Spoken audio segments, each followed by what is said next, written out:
let's talk about GLOMO, Chris. When can we expect it, and what is the pricing? GLOMO soon. Sorry, what is GLOMO? So GLOMO is the unofficial name for the new mobile product coming out.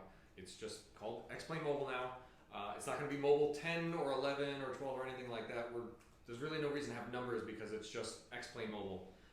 The product's going to be available this year is what we're trying. I think we're going to make it.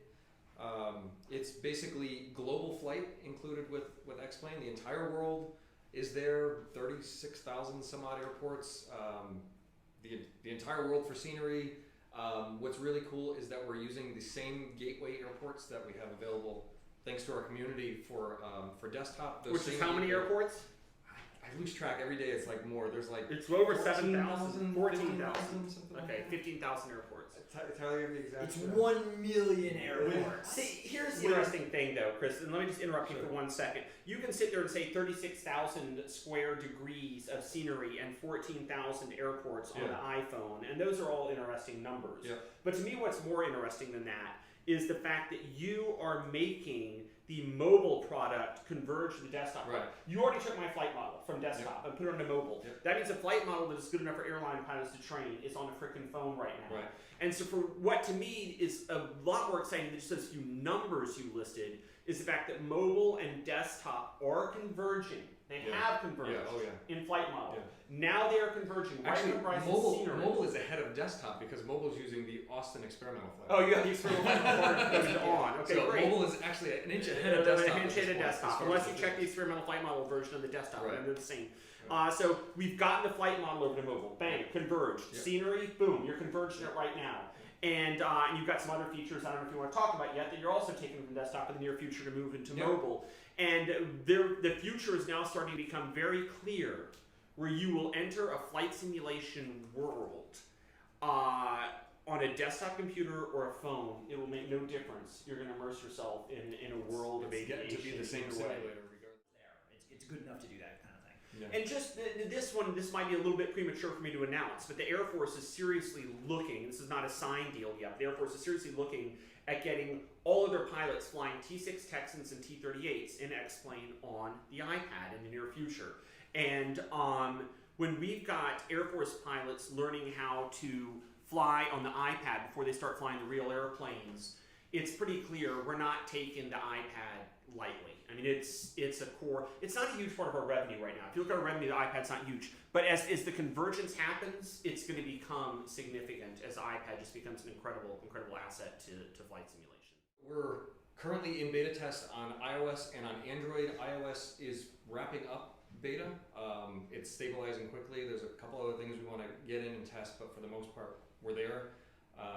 Android is a lot more complicated to beta test because on iPhone we can pretty much buy every device that we need to run on. With Android, I think we support about 8,000 different devices right now, which is kind of tough to make it as stable as iOS. So this is the reason we try to stabilize on iOS first, where things are a lot more contained. We can get the simulator itself nice and stable, and then when we bring it over to Android, it tends to just be Android specific bugs, not in the sim itself, but in the thin layer. So we're going to do our best to get Android done this year as well. As far as pricing, we really sat and thought about it, and we said the communities, they've invested a lot of money, and we don't want to hurt anybody that's already put money into the app. So if you've already bought an aircraft, it will continue to work. If you've never bought anything, you will not lose anything. You still get the same 5 regions you always had in the past. You still get the same Cessna 172 and the Cirrus jet for free. You can fly those as long as you want in those 5 regions. The global part is a subscription. It's coming from the cloud. There's a ton of data. It's almost at like a desktop simulator size download, but you don't have to download the whole world at once. You download just for your flight. So if you just want to fly from Kennedy down to Orlando, you can pack in advance, and you're going to download just the thin scenery for along the coast for your flight. So that's going to be the subscription part. That is going to be $4.99 a month, US dollars. It converts to whatever country you're in. It'll convert appropriately. So it's $4.99 a month. You get the entire world at your fingertips. You can download it in advance, or you can purge it from your phone if you say, I don't plan on flying today, I need some space back for some music or whatever. If you want to do a yearly subscription, you save about 29% by doing a yearly subscription. About 29%. Yeah, 29%. 29 and a half, around there. And that's $41.99 a year for the entire global scenery. That's our basic package. The other thing we offer is the pro subscription, which is the same thing. It's global flight, but it also gets you every single aircraft. Whether or not you've bought them before, you get access to every single aircraft. That's only $1 more a month, so it's $5.99. And for the year, it's $49.99, so it saves you 30% to do the yearly subscription. So for the price of less than a desktop simulator, you get the entire mobile simulator and all the aircraft and all the future improvements we have in mind too. So this is another reason we're doing away with the numbers, is the product is just going to keep evolving. Now there's no reason to tag on a version number for a major release. There's a million things we just want to keep bringing over. Anything else from We got other GLOMO questions? What's your next big feature after the initial release, Chris? I don't think this is much of a secret. We have this really cool UI that we got from desktop, where we have all these great airports with just dozens and dozens of terminals, and you can pick, I want gate B5, and you're there, and there's a jetway there, and you can see the terminal building, and it's great. And people are like, yeah, so how do I get back away from the terminal? And reverse thrust, obviously, yeah.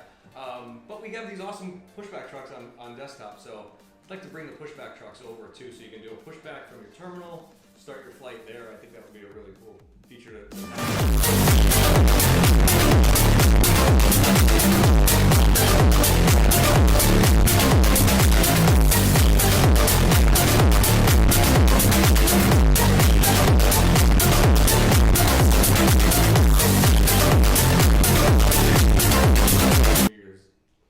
And it already works on desktop, so I'm just Yeah. going to give you the code I So wrote for bring desktop. the code